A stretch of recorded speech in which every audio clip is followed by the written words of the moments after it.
राजनीतिक दांव तो खेल दिया, चुनावी दांव तो खेल दिया है कि वाजपेयी, इसका फायदा भी होगा। यकायक याद आया, इसमें वैसे महारत हासिल कर ली है एनडीए ने, खास बीजेपी ने कोऑप्ट कैसे करना है प्रतीकों को। जैसे डॉक्टर भीमराव अंबेडकर, वो अब बड़े प्रतीक हो गए बीजेपी के, और बीजेपी के एक बड़े नेता रहे, केंद्रीय मंत्री रहे, आइडियोलॉग भी बने काफी वक्त तक। अरुण शौरी 90 के दशक में किताब लिखते हैं वर्शिपिंग फॉल्स गॉड्स। देखिए ऐसा है कि पहले तो हम धन्यवाद देंगे मोदी जी को, हाँ। और साधुवाद भी देंगे, हाँ। क्योंकि मुझे याद है 5वीं मीटिंग थी शायद कैबिनेट की, और रामविलास जी लेटर लिख के ले गए बकायदा कि कर्पूरी ठाकुर जी को हमने बार बार डिमांड की है, उनको भारत रत्न नहीं दिया।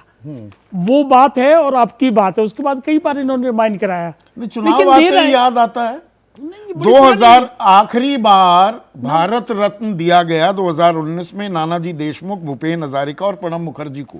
2020 में किसी को नहीं, 2021 में किसी को नहीं, 2022 में किसी को नहीं, 2023 में किसी को नहीं। टाइमिंग पे क्वेश्चन है। हाँ, राजनीतिक शतरंज है भाई साहब, क्या बात कर रहे हो आप, भी खुद ही कह रहे हो। ये मान रहे हैं ना, वो तीर चलाएंगे हाँ। और हम अपने तीर लगने दें, ऐसा होगा कहीं? हाँ। हम भी राजनीतिक पार्टी हैं, सत्ता हमको भी लेनी जो है। मूल, जो सिद्धांत, जो उद्देश्य, जो सरोकार जिनकी पैरवी करते थे कर्पूरी ठाकुर, जातिगत जनगणना 78 में 26% उन्होंने आरक्षण दे दिया, उसके खिलाफ तो बीजेपी रही है। आरएसएस लगातार वो बयान देता रहा है जातिगत जनगणना केंद्र सरकार कराने को तैयार नहीं, पर जी भारत रत्न दे दिया, बात खत्म। ये 77 में दी थी 3% इकोनॉमिकली वीकर सेक्शन को रिजर्वेशन, कर्पूरी ठाकुर साहब। इन्होंने कितने दिए अभी? 10%। तो अच्छी बात को अगर ये बीजेपी की सरकार मान रही है तो उसमें हमें क्या ऐतराज होगा? जातिगत जनगणना, हमें क्या ऐतराज होगा? जातिगत जनगणना, उस पर भी गृह मंत्री ने क्या बोला है, प्रधानमंत्री ने क्या बोला, सब रिकॉर्ड पे चीजें हैं, मना नहीं किया अभी तक। और वो भी होगी। मैं यही कह रहा हूं, राजनीतिक विसात है। ये जितने मुद्दे लाएंगे, वो मुद्दे अगर सही संदर्भ में हैं तो ये सरकार उसको फौरन लपक के लेगी और लागू करेगी। इसमें क्या ऐतराज करोगे? अच्छा, इसमें क्या राजनीति करनी? वैसे कर्पूरी ठाकुर साहब को सम्मान के हकदार बहुत पुराने थे। अंबेडकर साहब भी भारत रत्न मिलना चाहिए था, कांग्रेस ने नहीं दिया। 90-91 में नहीं दिया ना उन्होंने। वीपी सिंह की गवर्नमेंट आई तो रामविलास पासवान थे मंत्री, उन्होंने खड़ा कर दे दिया। तो ये अच्छी चीजों को करने में क्या नुकसान है? नहीं, 10वां साल टाइमिंग नहीं होती इसमें, टाइमिंग तो होगी ना, बिल्कुल नहीं होगी। थोड़े विचलित थे अब कि ये जातिगत जनगणना को लेकर, पिछड़े अति पिछड़ों के इस समीकरण को लेकर कहीं बिहार में इंडिया ना ले उड़े। वो एक राजनीतिक इशू है, मैंने उसको बात को माना है कि शतरंज होती है, उसके हिसाब से मोहरे सब पार्टियां चलती हैं, तो बीजेपी भी चलेगी तो उसमें ऐतराज नहीं। लेकिन इसके साथ साथ इनका स्लोगन क्या, नियत देख लो ना, सबका साथ, सबका विकास और सबका प्रयास। क्या ये समाजवाद की परिभाषा नहीं है क्या? नहीं, सबका साथ, सबका बिल्कुल होना चाहिए, सबका साथ, सबका विकास, सबका प्रयास। तो ये रोहिणी आयोग की जो छन के रिकमेंडेशंस भी आती हैं, अरे फर्क ये आ रहा है कि वो ग्राउंड 993 जातियां ऐसी हैं, ना एक दाखिला ना एक नौकरी। 923 जातियां ऐसी हैं, 2.86% नौकरी। जनता नहीं समझेगी, ये गलत फहमी में है। ये ग्राउंड पे रियलिटी में उतार के दिखा रहे हैं। कैबिनेट में कितने, बस कैबिनेट में 27 मंत्री हो गए जी। ओबीसी आयोग को किसने दर्जा दिया? कितने सेक्रेटरी हैं? कितने, कब से रिजर्वेशन चालू हुआ है? आपको सब चीजें मालूम है। हाँ। उससे पहले तो रिजर्वेशन नहीं था। हाँ। तो उसके बाद की कैटेगरी करोगे ना। हाँ। ये क्या आर्गुमेंट हुआ? कितने सेक्रेटरी? जब से मंडल कमीशन दिया वीपी सिंह की गवर्नमेंट ने, उसके बाद ही ओबीसी को रिजर्वेशन चालू हुआ है। तो उसके हिसाब से रिजर्वेशन मिलते मिलते जितने हैं, जितने पहुंचे, 34 साल हो गया। नहीं, उस बात को भी ये नहीं चलेगा। देखो मेरी बात मान लो, वो प्रैक्टिकलिटी में ग्राउंड पे चीजों को उतार रहे हैं, और वो खाली नारे में नहीं जा रहे, वो नारे से आगे जाके एग्जीक्यूशन भी कर रहे हैं। एक छोटा सा एग्जांपल, आदिवासी बच्चों की शिक्षा के लिए 18,000 करोड़ रुपए का बजट एलोकेट कर दिया। क्यों नहीं करा पिछली सरकारों ने? भाई काम करूंगी जातिगत जनगणना करा दो ना। मना कब किया है? वो भी हो जाएगी, वो भी मुद्दा क्लियर हो जाएगा। वो कब हो जाएगी? कुछ नहीं मई से वो जो 2021 में जनगणना होनी है, वो शुरू होगी। जातिगत जनगणना नहीं होगी तो मतलब 31 में ही होगी ना जाकर। ये क्या कर रहे हैं? आपस में ही लड़े जा रहे हैं, आपस में ही लड़े जा रहे हैं। इनको चिंता उसकी नहीं है, इनको चिंता इस बात की है कि मोदी को हटाने के लिए एक हो जाए। वो बेचारे 1.5 साल हो गए, तब तक तो हो नहीं पाए। आशुतोष, जो बात यहाँ पर AK वाजपेयी कह रहे हैं, बात तो सच है। बीजेपी मंडल कमंडल दोनों को साधती दिख रही है। मंडल को लेकर एक बड़ा औजार के तौर पर पेश करने की नीतीश कुमार की कोशिश पर वो कदमताली नहीं हो पा रही है क्या इंडिया गठबंधन में? अनम्यूट कीजिए आशु, अनम्यूट कीजिए। संदीप, मैं अभी त्यागी जी को सुन रहा था और उसके बाद हम लोगों को यह भ्रम छोड़ देना चाहिए कि कोई इंडिया गठबंधन नाम की कोई चीज है। ये फसाड अब खत्म होना चाहिए। अगर आप रोज लड़ेंगे एक दूसरे के खिलाफ, रोज एक दूसरे को सर फुटअव्वल करेंगे और चुनाव को बचे महज 2 महीने, तो किस जनता को आप समझाएंगे कि हम एक हैं, हम एकजुट होकर नरेंद्र मोदी से लड़ना चाहते हैं, बीजेपी से लड़ना चाहते हैं? तो मुझे लगता है कि फॉर ऑल पर्पसेस अब ये मान लेना चाहिए इंडिया गठबंधन इज डेड। और ये चुनाव हारने के लिए ये लोग एकजुट पूरी ताकत लगाए हुए चुनाव हारने के लिए कि कैसे 2024 में हम सारे राजनीतिक दलों की जमानतें जब्त हो जाएं, ये पूरी कोशिश चल रही है। आप सोचिए कि ममता बनर्जी कह रही है कि हम तो अकेले लड़ेंगे लेकिन देश भर के अंदर हमारा गठबंधन रहेगा।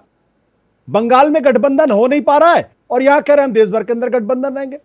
आम आदमी पार्टी कह रही है कि हम पंजाब में तो अकेले 13 सीटें हम भी खुद लड़ेंगे। त्यागी जी इस बात की ओर इशारा कर रहे हैं कि सारा दोष तो कांग्रेस पार्टी का है, बाकी सारे लोग पाक साफ हैं। नीतीश कुमार जी पाक साफ है, ममता बनर्जी पाक साफ है, सारे लोग पाक साफ हैं। तो ऐसे में ये कहीं ये गठबंधन की पॉलिटिक्स हो ही नहीं रही है।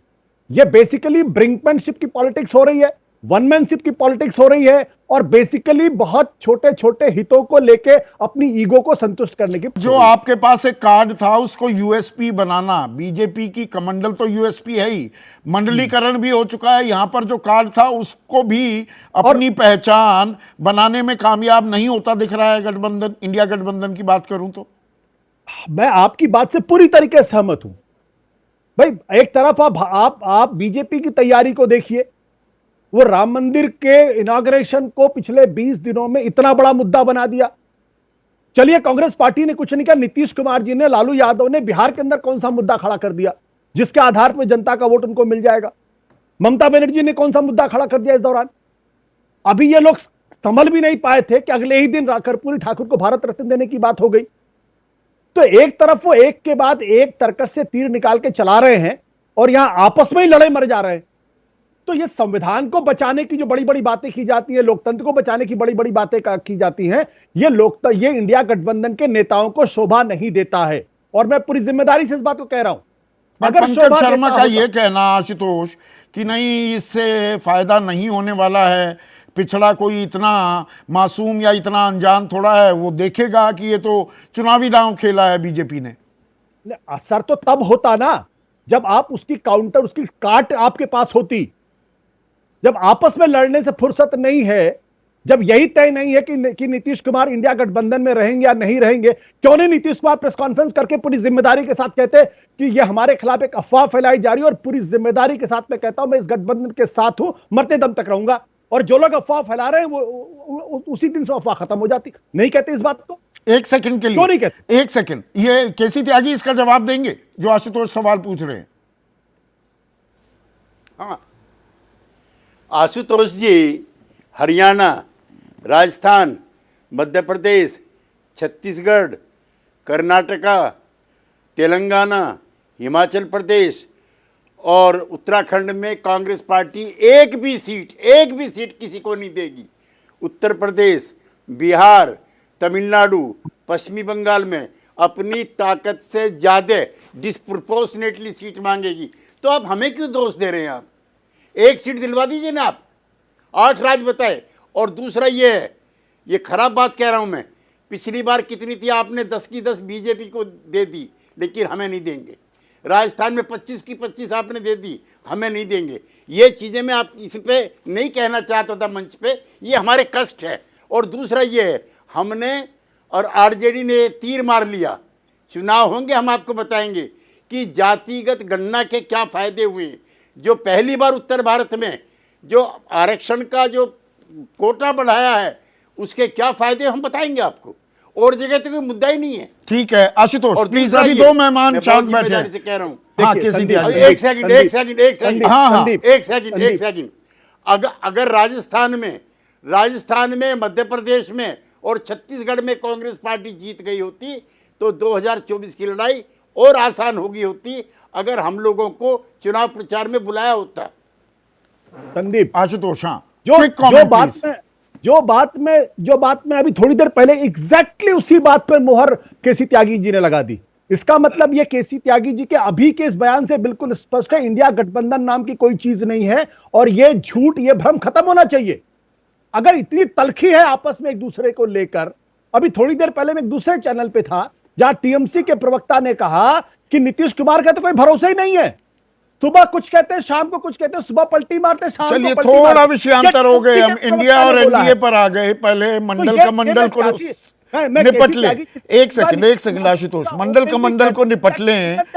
जैसे ही घड़ी का काटा दोपहर 2:30 पे आए, बबीता जी का दिल सास बहू साजिश के लिए मचल जाए। और ये है इनकी बहू, पूरे दिन ऑफिस की टेंशन हो जाए गॉन जब ये करें अपना फेवरेट शो फ्री टाइम पे ऑन। इनकी तरह आप भी देखें अपना फेवरेट शो अपने टाइम पर और डाउनलोड कीजिए एबीपी लाइव ऐप अपने स्मार्ट टीवी पर।